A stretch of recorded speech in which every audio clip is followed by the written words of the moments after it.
Tonight, 7:30 can reveal that the recent cycle of violence in Australia's offshore detention network continues, with another 2 women coming forward to say they've been raped.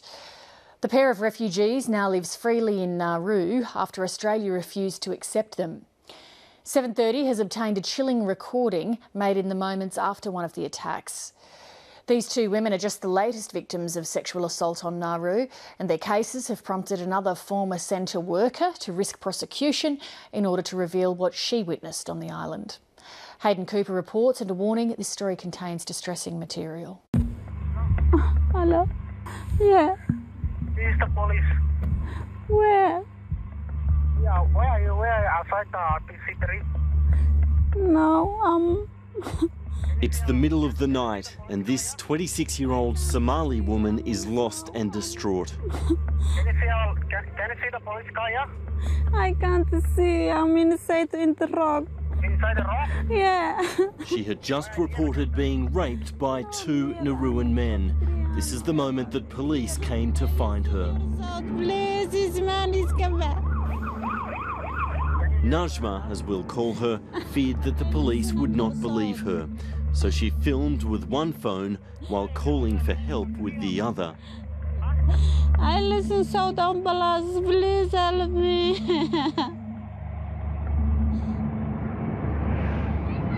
Her ordeal is not an isolated case. In detention and in the community, the rape and sexual assault of asylum seekers and refugees in Nauru is not uncommon. It's a very real threat. It's a very real fear. I think it's very serious.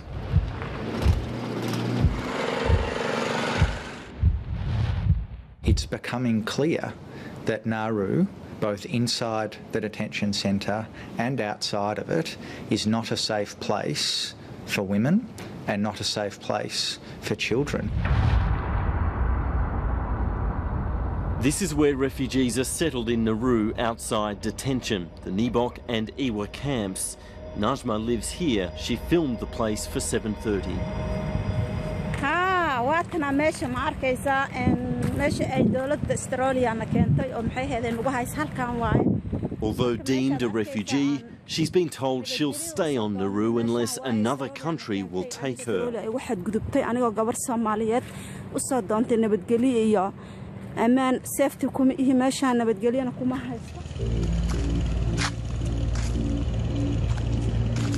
On August the 21st at about 6 p.m, Najma was out walking when she says she was dragged into the bushes by 2 masked Nauruan men. She says they raped her, hit her in the head and left her in a cave. It took 4 hours for Nauruan police to arrive. Until we go back to camp 5, you see the light, eh? Okay. She was taken to hospital and provided this statement to police detailing the brutal incident.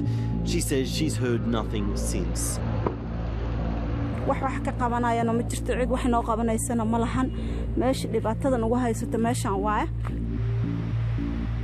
7:30 understands it's not the only recent alleged sexual assault in the community. This is the medical file of another refugee who has reported being raped. It reveals she's in the early stages of pregnancy. The woman wants to come to Australia to have an abortion. Inside the detention centres, there are similar stories. You come inside and the door, I think we lock when we are sleeping, and someone come inside as we are sleeping and he switch off the light. We act for several women who've suffered sexual assaults on Nauru, who've been returned to Australia for medical treatment. These are women of different ages, with different histories, from different parts of the world, but what they have in common is they are all absolutely terrified of being sent back to Nauru. Figures prepared for 7:30 reveal the extent of the sexual violence on Nauru, both in detention and in the community. At least 23 men, women and children say they have been raped or sexually abused. Most of them are now in detention facilities in Australia, but some have been sent back to Nauru. Not all victims reported their abuse to authorities. So is the island a safe place to settle refugees? I don't believe so, no. No. Danielle Serrano is going public for the first time. A former caseworker for Save the Children, she spent almost 6 months working on Nauru. I did not feel like it was a safe environment to be out and about by myself, and I certainly don't think it's a safe environment for vulnerable women and children. She reveals that the Immigration Department has its concerns about the safety of women on Nauru. It repeatedly warned staff not to travel around the island alone.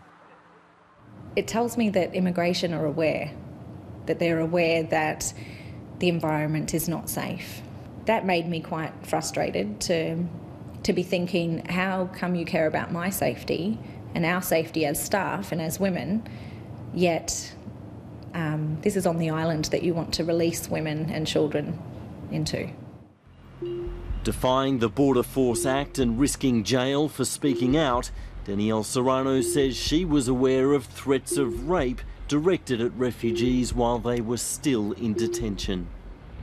Some of the local guards had said to them that they were looking forward to them being released because of what they would like to do with them. So yes, I am aware of instances where that fear was made known. In Najma's case, she has little faith in Nauruan police. It's no wonder. In the past 3 years, detention centre operators have referred 50 incidents to local police for investigation.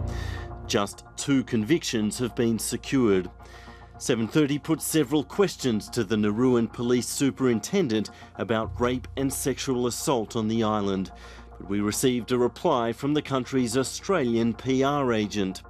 Due to continued unbalanced and inaccurate coverage of Nauru by the ABC, he said, "We will not respond to this request." Daniel Webb is a lawyer at Melbourne's Human Rights Law Centre. Well, as much as the Nauruan government might try and say otherwise, the reality is that the Nauruan justice system and the rule of law in Nauru is in complete disarray. Not only is Nauru an unsafe place for vulnerable women and children that Australia sends there, but the Nauruan justice system can't protect them. Najma is now stuck on Nauru with a 5-year visa. Her future is uncertain. dadka waa lagu farax xumeeyaa gabdhaha waxaa jirta markay shaqada aadaan meelaha soo kiriin gareynayaan naaruyaasha markay ay shaqada hayaan iyagoo shaqada hay gadaalta ugu imaadaan ay qabsanayaan wax ka qabanayaan ma jirto cid wax noo qabanaysana ma lahan meesha dhibaatada nagu haysato meeshan waay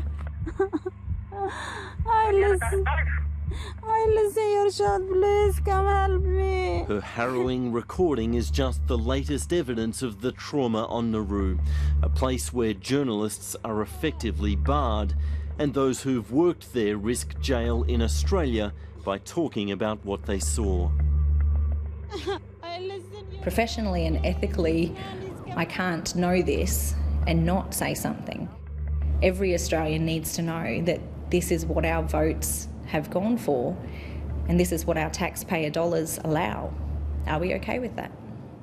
I listen yourself, please. This man is come back. And the Immigration Department response to that story is on our website.